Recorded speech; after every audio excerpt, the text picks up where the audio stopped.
बोलिए आई मात की जय, दीवान द्वैताज जी महाराज की जय। सन 1957 की बात होगी, आज से कोई 47 और क्या 70 साल पहले। मैं मेरे कॉलेज में पढ़ता था।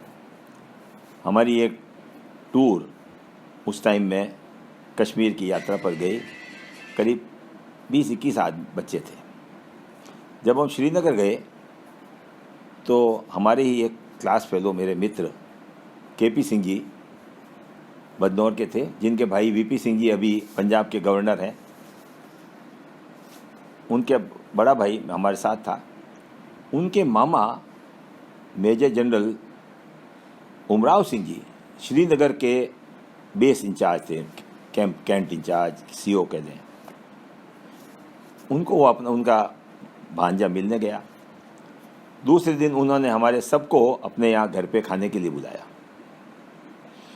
बुलाया। बढ़िया खाना खिलाया, फौज का जो होता है ये खाना आप जानते हो।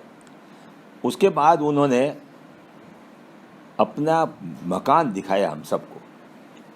एक कमरा दिखाया जहाँ पूरा कारपेंट्री का शॉप था, जहाँ वो खुद लकड़ी का रंदा चलाते, लकड़ी की फ्रेमें वगैरह छोटे मोटे आइटम्स बनाते। फिर एक म्यूज़िक रूम दिखाया जहाँ उनके 3-4 तरह के इंस्ट्रूमेंट थे। वायलिन था, गिटार था, सितार था। उन्होंने हमको बजा के और सब सिखाया। उसके बाद कपड़े, रुमाल वगैरह बनाने की सिलाई की मशीन पड़ी थी, जिसमें वो खुद अपने हाथ चला के उन्होंने सिलाई मशीन बनाई कि मैं मेरे गिफ्ट टाइप आइटम्स मैं मेरे बनाता हूँ, मेरी वाइफ बनाती है। उसके बाद हमको अपने वायरलेस रूम में ले गए। वायरलेस रूम से नेचुरली उस टाइम संपर्क था।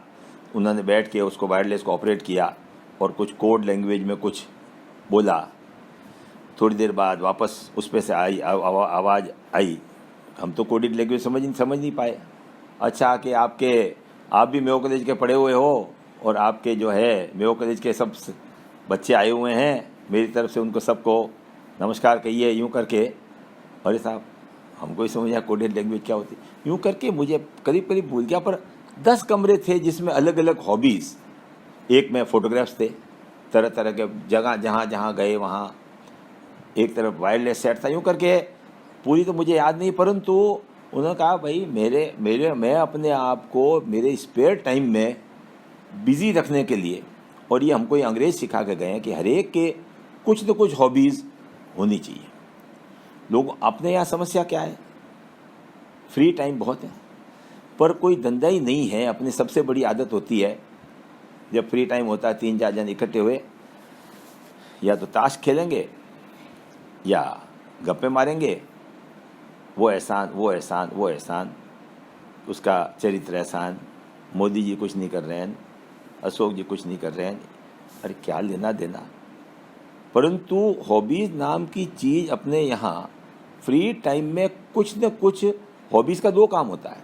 आपका दिमाग क्रिएटिव होता है और आपका शरीर भी चलता है। खाली गप्पे मारने में आपका दिमाग तो चल रहा है, बुरे और अच्छे विचार आ रहे हैं, परंतु शरीर की एक्टिविटी नहीं है।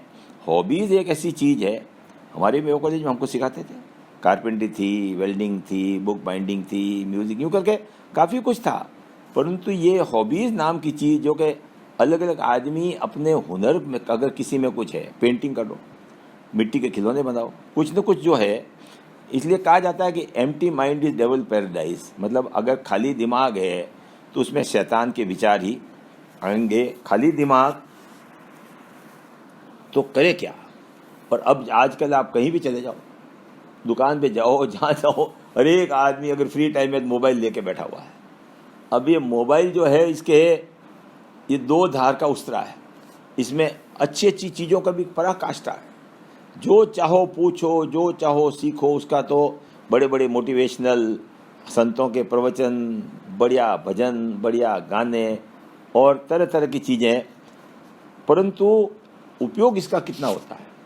इसलिए आज व्यक्ति को कुछ हॉबीज़ हो। इस कोरोना के समय अपना जो आज फ्री टाइम भगवान का दिया हुआ मिल रहा है, ज़बरदस्ती मिल रहा है, कहीं जा नहीं सकते, आ नहीं सकते, उस समय का अपन क्या उपयोग करें, इसके बारे में सोचना अति आवश्यक है। इसके बारे में फिर अपन आगे विचार करेंगे। बोलिए आई मात की।